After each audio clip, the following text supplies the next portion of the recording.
a number that surprised many people when they first heard it. Yeah, take a look at this. According to the Defender Association of Philadelphia, black drivers are pulled over by police 72% of the time for minor traffic violations, while comprising only 43% of the city's population. But a new bill recently passed by City Council may soon change this. The Driving Equality Bill, introduced by Councilmember Isaiah Thomas, will make it illegal for officers to stop people for misdemeanors such as a broken taillight.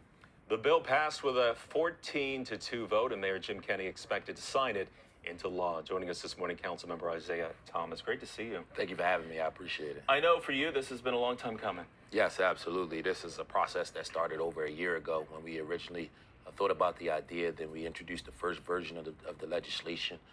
After that was introduced, we decided to put together a working group with Commissioner Outlaw and her team, as well as Mayor Kenney, the Public Defender's Office, whose data you just communicated, as well as a number of different stakeholders. So yes, it's been a long time coming. We're happy to finally be across the finish line.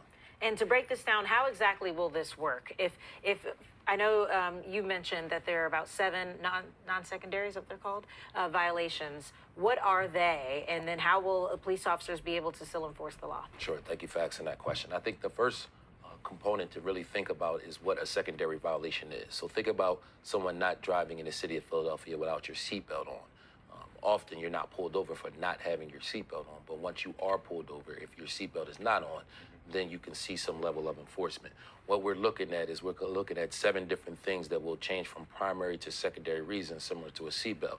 And those things are license plate not being clearly displayed, right? So sometimes people relocate it. Sometimes when you first purchase a car, you have that window right there. Sure. So we're trying to give people a gap, but it still must be visible. You still must be able to see the license plate. An extension of 60 days for registration. So if your registration is expired, you'll have a 60-day gap where you can renew that registration before it moves into a primary reason to be pulled over. Now, you can still be ticketed for your registration being expired, but it will not move into a primary reason for being pulled over until after 60 days. I know a lot of people are saying, well, great, I get a free pass. And a lot of people on the other spectrum would say, you're giving people a free pass.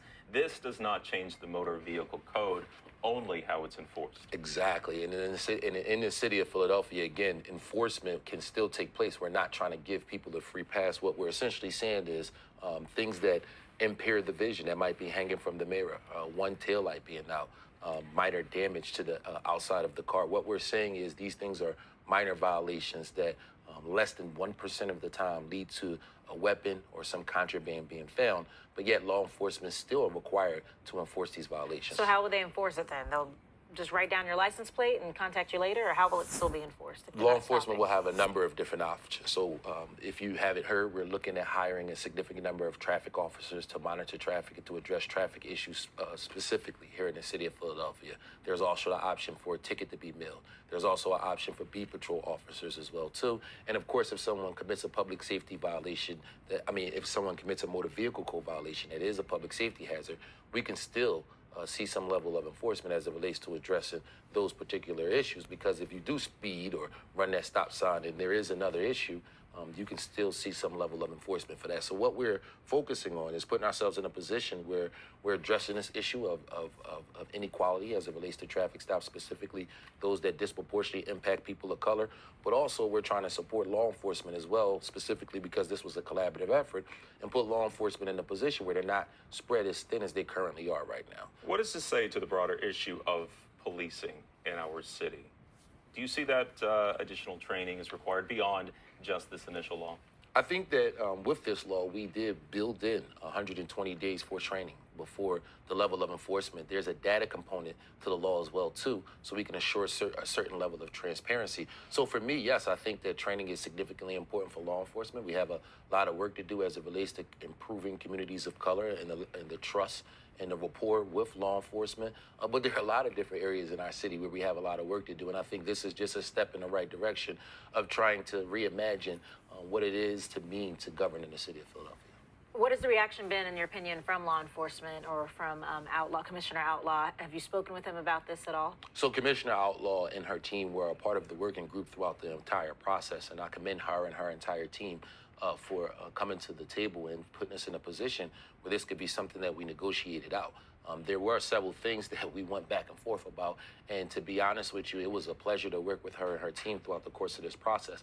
We're optimistic to continue to talk to law enforcement over the next 120 days, and even longer, because the bill hasn't been signed into law yet by mayor, and once it's signed into law by the mayor, then the 120-day countdown begins. So we're excited to talk to law enforcement. We're excited to talk to other constituents because we want people to understand what we're doing. It's about 7 violations that we're moving from primary reasons to secondary reasons, and we feel like it could put us in a position to really lead the nation. Overwhelming positive response. You did have 2 council members vote against, and we're going to get to the David O statement, who basically said that it's important that our police be able to safeguard our public highways. This is a statement that I'm reading from him, and roads by stopping vehicles that are a danger to the public because they're not inspected, not registered, and not effectively covered by insurance. I know State Representative Martina White echoed that with a letter to the council as well. Your reaction, your thoughts? Well, I said similar to what I said on the council floor. First of all, I wish they would have reached out to me prior to the actual vote of the bill. I had a lot of dialogue with a lot of legislators, not just in Philadelphia, but across the Commonwealth, and we gave plenty of opportunity for input. And we just want the communication to be communicated in an accurate capacity. Nothing in this bill will impact insurance. Their concern around public safety is one that the data simply suggests just doesn't exist. The data suggests that these are stops that disproportionately impact people of color, that often leads to civil rights violations and lawsuits that the city essentially have to pay out. And it also damages the trust between communities of color in law enforcement. Also, I know Thomas brought up Representative White, her concerns were similar to Councilman David O. Also, the fact she mentioned it could jeopardize funding streams that help Philadelphia. And there are also concerns about the legality of doing this. What is your response to that, and how could this affect when it comes to money for the city? So we looked at the DOJ report that talked about what took place in Ferguson and how in Ferguson, Missouri. Yes, exactly, and how it's really a violation of rights when we put ourselves in a position as a municipality where we're going to rely on poor people and people of color and those type of fines and fees that comes with enforcing these minor traffic violations. And we know that they disproportionately impact people of color. There are some serious issues there. So I think that for us to depend on revenue based on violating people's civil rights is something that's extremely wrong. In the midst of creating the legislation, we talked to a number of different law partners, from the public defender's office to the city solicitor's office to a number of different lawyers, to get legal opinions throughout the course of this process. And we feel like if signed into law and married by an executive order from Mayor Kinney, that it could withstand any legal challenge in court. Real quick, in our final 15 seconds here, because I know a lot of people say, well, this is how you get illegal guns off the streets, through these traffic stops. The numbers don't support that.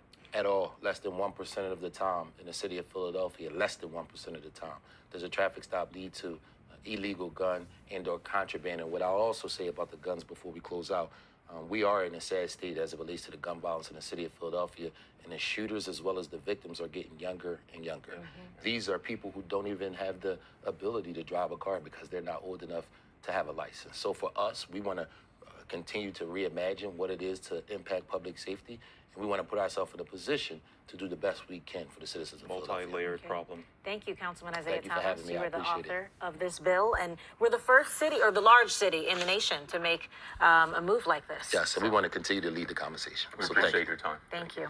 We'll be back right after this.